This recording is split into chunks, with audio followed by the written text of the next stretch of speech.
Sir, if you don't step away from this checkpoint right now, I'll have you removed from the terminal myself. The words cracked through the crowded security lane like a starter pistol, sharp enough to turn heads even over the rolling thunder of suitcase wheels and the endless chorus of boarding announcements echoing across Reagan National Airport. Officer Tyler Brooks stood tall beneath the white fluorescent glare of Terminal C, one hand resting on his duty belt, while the other pointed directly at the old man standing silently beside the conveyor scanner. Around them, impatient travelers shifted in line, winter coats rustling, coffee cups steaming in nervous hands, as TSA agents pushed bins across steel rollers with hollow metallic clacks. The old man did not move. Arthur Hale stood there with one weathered hand wrapped around the handle of a cracked brown leather bag that looked older than half the people in the terminal. His olive jacket hung loose across narrow shoulders, faded nearly gray at the seams from decades of use, and his silver hair caught the cold overhead light like worn steel wool. He looked 84 years old in every possible way except his eyes. Those eyes stayed fixed beyond the checkpoint toward the rain-streaked runway outside the terminal windows, where a line of Navy escorts waited beside a dark military convoy parked near Hangar 3. Brooks followed the old man's gaze and scoffed under his breath. "You deaf, sir?" he asked louder this time, making sure nearby passengers heard him. "This area is restricted while military personnel move through the airport. You can either get back in the public line or explain why your bag triggered secondary review." A few people nearby slowed their steps. Phones subtly lifted. Nobody said anything. Airports had become places where tension traveled faster than sound. Arthur finally blinked once and lowered his eyes toward the scanner board. The conveyor belt continued humming softly beside him, while a TSA agent stared uneasily at the monitor, displaying the contents of the old leather bag. The image on the screen showed strange shapes packed tightly together inside the worn case. Metal cylinders, folded wiring, dense mechanical pieces. Nothing dangerous, but nothing ordinary either. "Sir," the younger agent muttered carefully. The scanner flagged multiple unidentified objects. Brooks smirked immediately, sensing his audience growing. "Well, there we go," he said loudly enough for half the lane to hear. "Thought maybe Grandpa was carrying antique silverware. Instead, we've got mystery hardware in the middle of a military lockdown." A few uncomfortable chuckles floated through the checkpoint. Arthur said nothing. That silence irritated Brooks more than shouting ever could. The officer stepped closer until polished black shoes stopped inches from the old veteran's boots. "Open the bag." Arthur's fingers tightened slightly around the leather handle. For the first time, he spoke. His voice came low and gravelly, like tires rolling slowly across old pavement. Careful with what's inside. Brooks let out a short laugh. "What is it? Classified treasure?" The old man looked at him calmly. "Memories." The answer only deepened the mockery in Brooks's expression. Behind them, another boarding announcement crackled overhead, while rain hammered softly against the terminal glass. Somewhere beyond the runway, the distant whine of jet engines rose through the gray Virginia sky, and for the briefest second, Arthur Hale's pale blue eyes shifted toward the sound like a man hearing a voice he had not forgotten in 40 years. Officer Tyler Brooks grabbed the zipper of the leather bag and pulled it open with exaggerated caution, like he expected the entire checkpoint to erupt into chaos. Travelers nearby slowed to a stop behind the rope barriers, their attention drifting away from departure screens and coffee kiosks toward the old man standing beneath the harsh white security lights. Inside the bag sat objects wrapped carefully in faded cloth and yellowed canvas. Brooks peeled one layer back and frowned. A worn Navy flight helmet rested beneath it, scratched along the edges with faded paint, barely visible beneath decades of wear. The visor carried spiderweb cracks near one corner, and a black call sign painted above the brow had almost disappeared with age. Raven Actual. Brooks tilted the helmet in his hands. "This thing belongs in a museum," he muttered. Another agent laughed quietly beside him while bins rattled down the conveyor rollers. Arthur Hale watched without expression, his weathered face calm beneath the fluorescent glare. Brooks reached deeper into the bag and pulled out a folded American flag sealed inside protective plastic. Beneath it rested old flight gloves, a tarnished brass lighter, and a burned naval shoulder patch with edges blackened like it had survived a fire. The younger TSA agents exchanged uncertain glances now. The mockery was beginning to lose momentum. There was something unsettling about how carefully the objects had been packed, like each piece carried weight far beyond its appearance. Brooks noticed the silence and doubled down immediately. "Let me guess," he said loudly. "You were some kind of hotshot pilot back in the dinosaur days?" Arthur slowly lifted his eyes toward him. Back when pilots still flew without computers doing the thinking for them. The answer landed harder than Brooks expected. A few passengers nearby smirked under their breath. Brooks felt the shift instantly and his jaw tightened. He pointed toward the scanner table. "You are holding up a secured terminal during an active military arrival, sir. So unless Admiral Monroe personally invited you here, I suggest you start explaining why all this junk matters." Arthur looked past him again toward the storm-dark runway where distant red beacon lights blinked through the rain. Then, almost quietly enough to disappear beneath the airport noise, he answered. He did. The checkpoint grew quieter after those two words left Arthur Hale's mouth. He did. Even the rolling drone of the conveyor belts seemed farther away for a second, swallowed beneath the strange tension settling over the terminal. Officer Tyler Brooks stared at the old man, waiting for a grin or some sign that it was a joke. But Arthur simply stood there with one hand resting lightly against the cracked leather bag, while rainwater streaked across the giant airport windows behind him. Brooks scoffed hard enough to force the moment forward again. "Right," he said, "and I suppose the Secretary of Defense is waiting at Gate 12. A few nervous laughs answered him, thinner this time. Arthur did not react. The old veteran's silence had started affecting the room in ways Brooks could not control. Nearby passengers no longer looked entertained. They looked curious. Emily Carter felt it too from behind the boarding counter 20 yards away. She had been organizing passenger manifests for the delayed Norfolk shuttle when the confrontation first started. But now her attention stayed fixed on the burn patch, sitting beside the old flight helmet on the inspection table. Something about it bothered her. The black fabric carried faded gold stitching, almost erased by time, but one shape remained visible beneath the scorch marks. A raven with wings spread wide. Emily narrowed her eyes. She had seen that insignia before, not in person. In a framed photograph hanging near a memorial corridor at the Naval Aviation Museum in Pensacola during a family trip years ago. Her father had stopped in front of it for almost 10 minutes without speaking. Raven Squadron, lost during a classified carrier incident in the North Atlantic sometime in the 1980s. Emily slowly looked back toward Arthur Hale. The old man stood perfectly still beneath the fluorescent lights, while Officer Brooks continued searching through the leather bag like he was trying to prove something to everyone watching.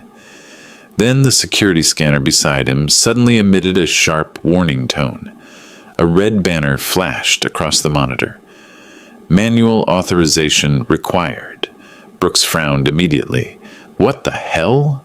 he muttered, leaning toward the screen while the younger TSA agents exchanged uneasy looks beside him. The red warning banner stayed frozen across the scanner monitor, while the steady noise of Reagan National Airport continued around it, like nothing had happened. Boarding calls echoed through the terminal. Rolling suitcases rattled over polished tile. Somewhere farther down the concourse, a child laughed near a souvenir stand. But inside the checkpoint lane, The atmosphere had shifted completely. Officer Tyler Brooks leaned closer to the screen, irritation spreading across his face as he tapped commands against the keyboard. The system refused to clear the bag. Manual authorization required remained locked in bright red letters across the display. It is probably some outdated military junk setting off the software, Brooks muttered, more to himself than anyone else. One of the younger TSA agents swallowed nervously. Sir, that code only appears when Federal Archive protocols flag an item. Brooks shot him a sharp look immediately. I know what the code means. But the confidence in his voice had started cracking around the edges. Emily Carter slowly stepped closer from the boarding counter, unable to stop staring at the scorched raven patch resting beside the old helmet. Arthur Hale remained motionless near the inspection table, his lined face unreadable beneath the cold fluorescent glow. He looked less like a confused traveler now and more like someone wading through a storm he had already seen before. Brooks grabbed the patch between two fingers and held it up dismissively. This old thing caused a federal alert? He scoffed. What did you do, sir? Smuggle nostalgia through security? Arthur's eyes narrowed for the first time. Not anger. Something heavier. Memory. The burned fabric twisted slightly in Brooks' hand as the terminal. Lights reflected across the faded gold stitching. Then the distant roar of a Navy jet rolled across the runway outside. The sound cut through Arthur like a blade through fog. Suddenly he was no longer standing beneath airport lights. Rain hammered steel flight decks beneath black Atlantic skies. Red emergency beacons flashed through smoke, while carrier alarms screamed across freezing wind. Young pilots shouted over headset static. Fuel burned somewhere behind him. And a younger Richard Monroe stood near the edge of the deck, pale with fear as another aircraft disappeared into the storm. Arthur blinked once. The airport returned. Brooks was still talking, unaware of the ghosts he had just touched. You know what I think? The officer said loudly. I think you made this whole story up because you wanted attention. Arthur looked directly at him then, calm as winter water. Son, he said quietly, if I wanted attention, I would not have spent 40 years avoiding it. Officer Tyler Brooks opened his mouth to fire back, but the scanner interrupted him again with another sharp electronic tone that snapped through the checkpoint louder than before. Several nearby passengers flinched instinctively. The monitor flickered once, then a second message appeared beneath the warning banner. Federal record match detected. Brooks stared at the screen, confused irritation slowly giving way to unease. That is impossible, one of the younger TSA agents whispered beside him. Emily Carter moved closer now, her heartbeat suddenly loud in her ears as she caught sight of the identification string scrolling across the monitor. Archived Naval Aviation Clearance.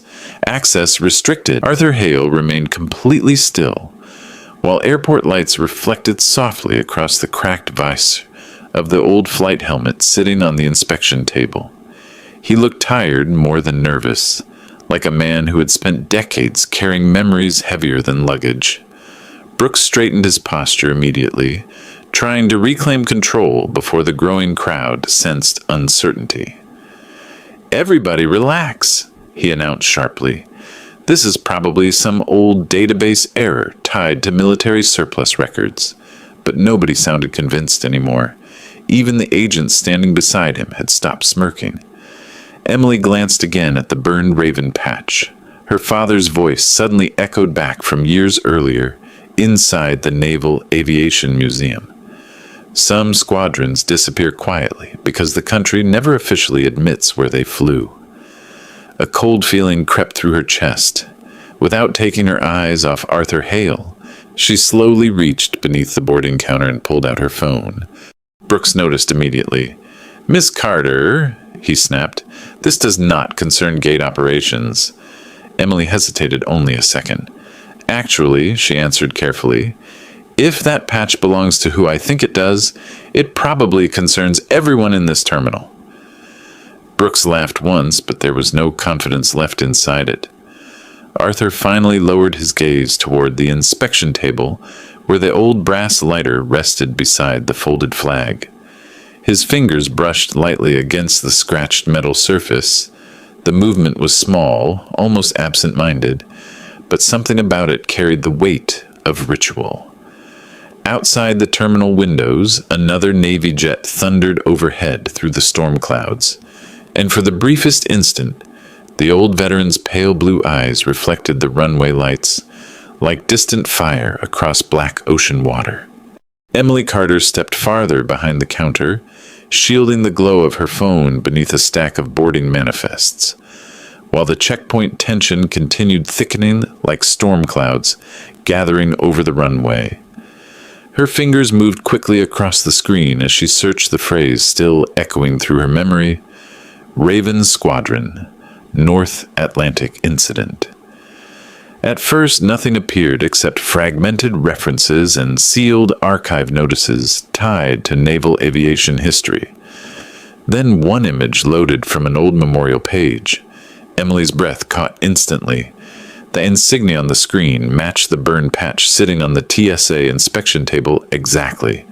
Black Raven, gold outline, wings spread wide against a storm gray circle. Beneath it rested 5 names. 4 carried silver memorial stars beside them. 1 did not. Commander Arthur Hale. Emily slowly looked up from the phone toward the quiet old man standing beneath the fluorescent lights while passengers whispered around him. Her pulse quickened. Officer Tyler Brooks noticed her expression immediately. "What now?" he asked sharply. Emily hesitated. That squadron was declared lost during a classified carrier emergency in 1983. Brooks folded his arms. And according to the official report, she said carefully, Commander Arthur Hale died saving the flight deck. The words landed like dropped metal across the checkpoint. One of the younger agents blinked hard. Another quietly stepped away from the inspection table. Brooks scoffed again, but the sound came thinner now. "You found that on the internet in 30 seconds, he snapped. "That does not make him a war hero." Arthur Hale finally reached toward the old brass lighter resting beside the folded flag.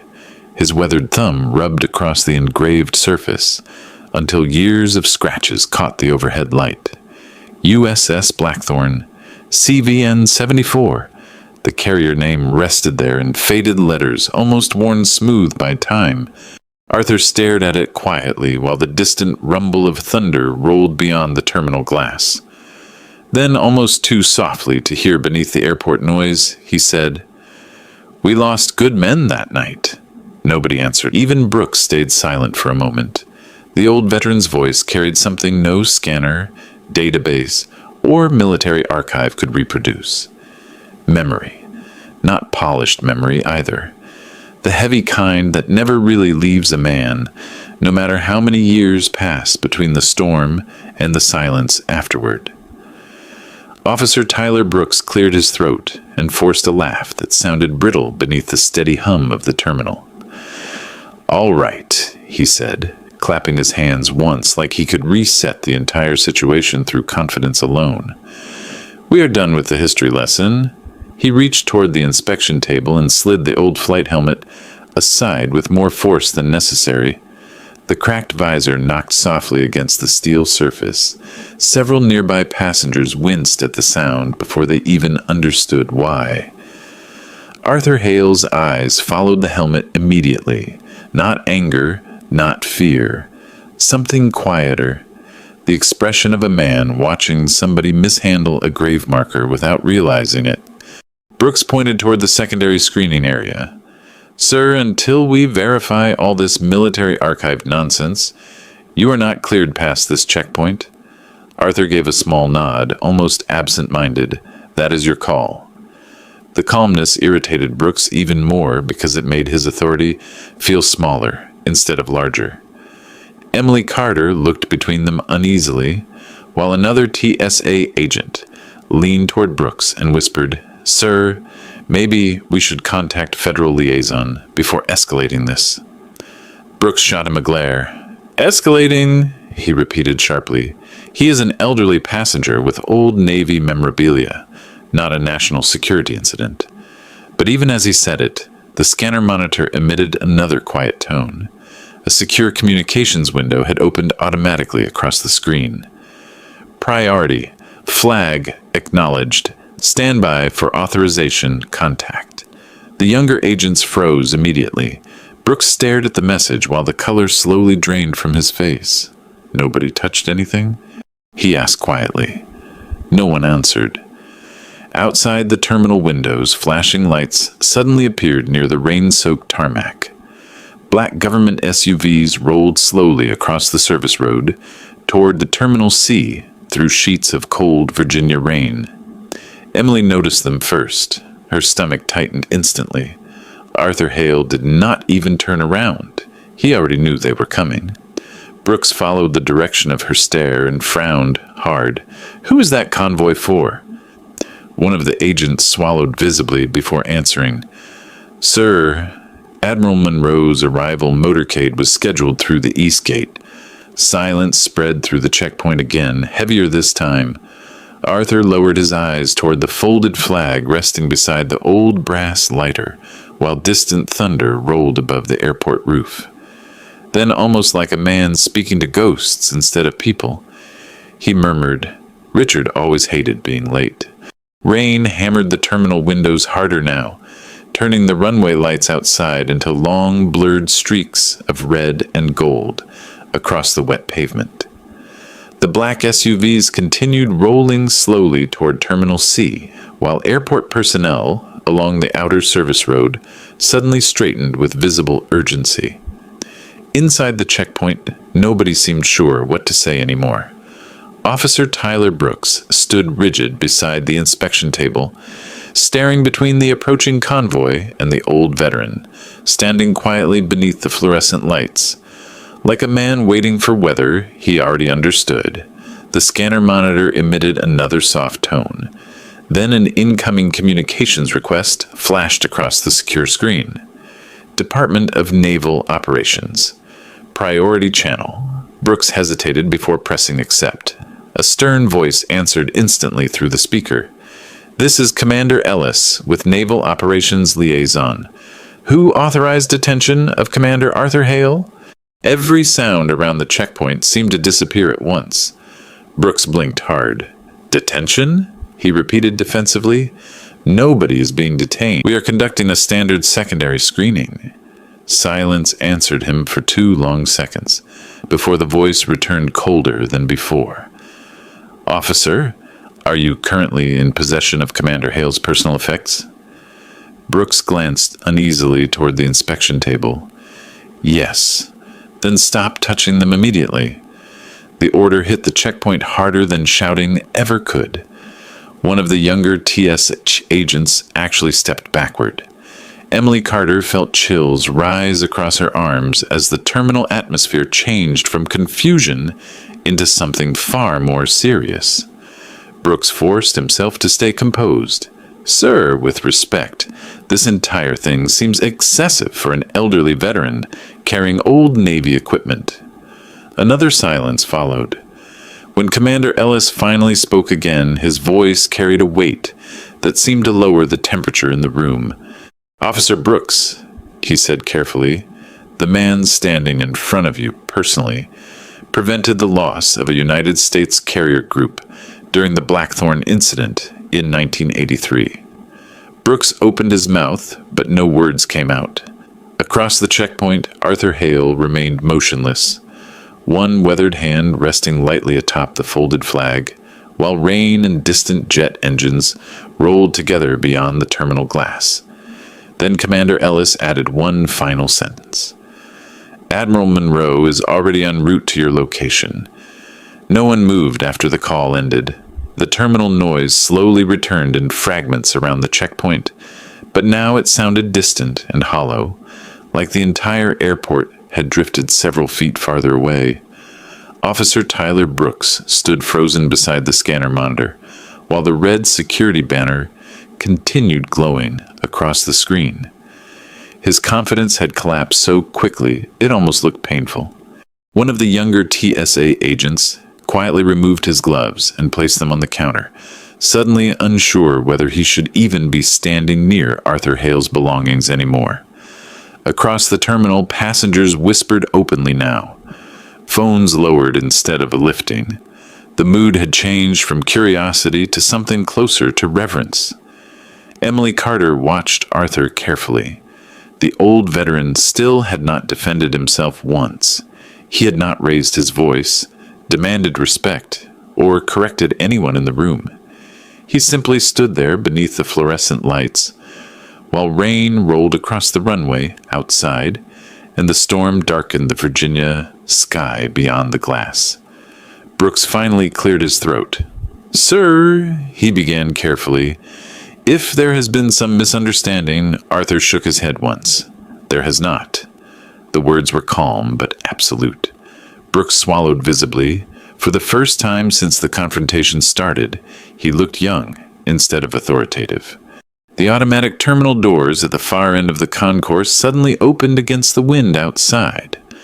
Cold rain air swept briefly through the building as several Navy officers entered first, scanning the terminal with immediate focus. Their dark uniforms cut through the crowded airport like moving shadows. Conversations nearby stopped almost instantly. Behind them came Admiral Richard Monroe.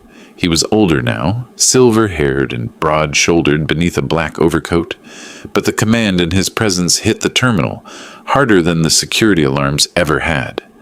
The Admiral did not speak when he entered. He did not look at the passengers, the TSA agents, or the gathering crowd. His eyes locked directly onto Arthur Hale from nearly 50 yards away. Then something unexpected happened. Admiral Monroe stopped walking, completely. The officers behind him nearly collided, trying to halt themselves. Rainwater dripped from the Admiral's coat sleeves onto the polished terminal floor, while silence spread outward through the concourse like a pressure wave. Arthur slowly lifted his eyes toward the man standing across the terminal. Neither of them spoke. They did not need to. 40 years of memory passed between them in complete silence. The silence inside Terminal C deepened as Admiral Richard Monroe resumed walking. His polished shoes moved slowly across the floor, each step echoing beneath the high airport ceiling, while the Navy officers behind him remained several paces back, careful not to interrupt whatever moment was unfolding between the two old men. Travelers near the checkpoint instinctively stepped aside without being asked. Conversations died mid-sentence. Even the rolling wheels of passing luggage seemed quieter now. Officer Tyler Brooks stood rigid beside the inspection table. Color drained from his face as the Admiral approached. The younger TSA agents avoided eye contact completely. None of them looked at Arthur Hale anymore like an elderly traveler delayed at security. They looked at him the way people look at old monuments, after finally learning what happened there. Arthur remained still beside the scanner, one weathered hand resting lightly atop the folded American flag, while rain streaked the windows behind him. Admiral Monroe stopped directly in front of him. For several seconds, neither man spoke. The Admiral's expression tightened slightly as his eyes moved across the objects scattered on the inspection table. The old helmet, the burned Raven patch, the brass lighter engraved with USS Blackthorn. Then his gaze settled on Arthur's face. "You still carry that lighter," Monroe said quietly. Arthur gave the faintest nod. "You kept losing yours." A few stunned smiles flickered through the Navy officers standing nearby, but the Admiral did not smile. His eyes had already begun shining with something heavier than emotion. Memory. He slowly reached toward the burned squadron patch resting on the table, but unlike Officer Brooks earlier, he touched it carefully, almost reverently. "I watched you walk through fire carrying this thing," Monroe murmured. The checkpoint remained absolutely silent. Brooks looked like he wanted to disappear into the floor. Admiral Monroe finally turned toward the TSA officers. Nobody could meet his eyes. The Admiral's voice stayed calm when he spoke, but it carried enough weight to freeze the entire terminal. Do any of you understand, he asked slowly, whose hands you just placed on? No one answered. Arthur Hale quietly looked down at the inspection table again while thunder rolled outside above the runway. Then the old veteran spoke softly enough that only those nearest could hear it. Richard, he said, they were just doing their jobs. That answer hit harder than anger ever could. Admiral Monroe held Arthur Hale's gaze for a long moment before slowly straightening his posture beneath the cold terminal lights. The years showed on both men now. Silver hair, weathered faces, the quiet exhaustion carried only by people who had spent lifetimes remembering things the world had already forgotten. Rain continued tapping softly against the giant airport windows, while the checkpoint remained frozen around them. Officer Tyler Brooks stood motionless beside the inspection table, his earlier arrogance completely gone. He looked at Arthur differently now, not as an inconvenience or confused old traveler, but as someone standing in the presence of history he had accidentally insulted. Admiral Monroe finally turned toward the assembled TSA officers and nearby passengers. 43 years ago, he said quietly, the Blackthorn lost power during a North Atlantic storm, less than 80 miles off the coast of Iceland. Every person near the checkpoint listened without moving. Monroe gestured gently toward Arthur. 3 aircraft were still in the air when the carrier deck systems failed. We could not guide them home. Visibility was nearly 0. Arthur lowered his eyes slightly, as though he disliked hearing the story told out loud. The Admiral continued anyway. Most men would have saved themselves. Commander Hale climbed onto a freezing flight deck in hurricane winds and manually guided every pilot back to the carrier. Silence deepened across the terminal. Even the TSA agents looked stunned now. Monroe's voice lowered further. 2 of those pilots were barely 23 years old. He paused. One of them was me. The words settled heavily over the checkpoint. Brooks stared at Arthur Hale with open disbelief, while Emily Carter felt tears sting unexpectedly behind her eyes. Arthur simply rested his hand against the old flight helmet beside him. A lot of good men were up there that night, he said softly. I was not the only one. But Admiral Monroe shook his head immediately. No, he answered. You were the one who stayed outside after everyone else ran for cover. The Admiral then did something that made every Navy officer behind him instantly straighten. He stepped back from the inspection table, placed one hand sharply against the brim of his cap, and rendered a full military salute, directly to Arthur Hale, in the middle of the crowded airport terminal. No one breathed, no one moved.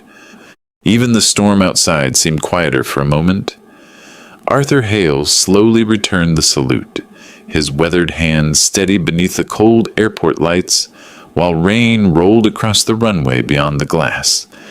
Then Admiral Monroe quietly picked up the old leather bag and carried it himself beside the veteran through the silent terminal. Nobody spoke as they passed. Some men spend their whole lives demanding respect. Others carry it without ever asking.